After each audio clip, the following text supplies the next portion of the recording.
Hey there techies, this is Kat from Payload Studios again, and today I'm going to be doing a little patch notes video for you all.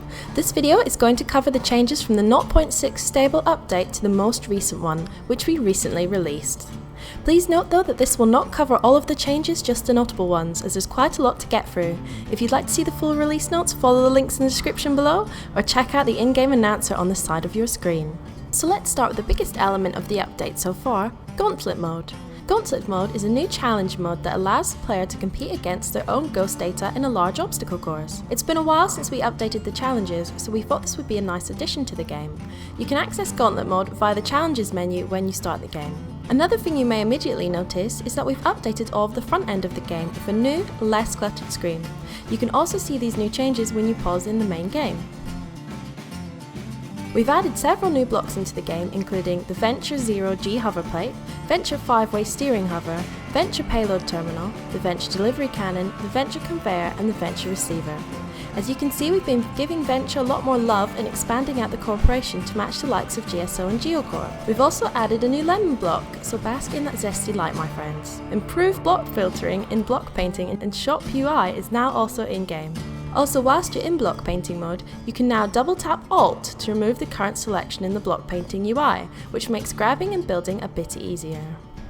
Random encounter spawning is something we've updated. We balanced where and when encounters happen to provide a more balanced system for players to engage in. We also started reworking the mission progression. The XP system has undergone changes. Encounters award XP, killing techs no longer awards XP, and XP no longer maxes out at the end of a level. It automatically ticks over to the next level. You can still get XP by completing the missions. So let's move on to game design tweaks. We reduced torque on all Venture wheels except the landing gear, which has a slight power increase. Venture wheels are a bit easier to control now with little loss of speed. We've re-added the foundry in grades 3, 4 and 5 fabricators temporarily until we complete the changeover to the single fabricator crafting system. We've also increased thrust of all boosters and increased the fuel burn rate. However, we have decreased the refill rate of all tanks by a tad.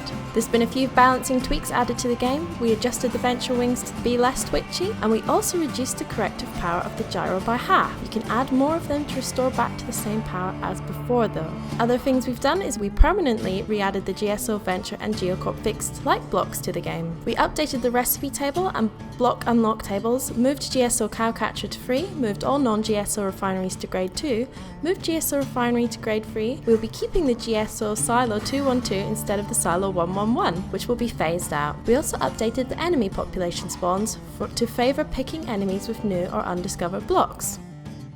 One thing you may notice is a new projection onto terrain to show where techs are about to land before they fall from above. You will see it as a big red circle with a bomb in the middle. Some people were reporting techs falling them from the sky, so this should give people fair warning. Visual tweaks have been made to some Geocorp blocks to bring them up to par with the newer blocks.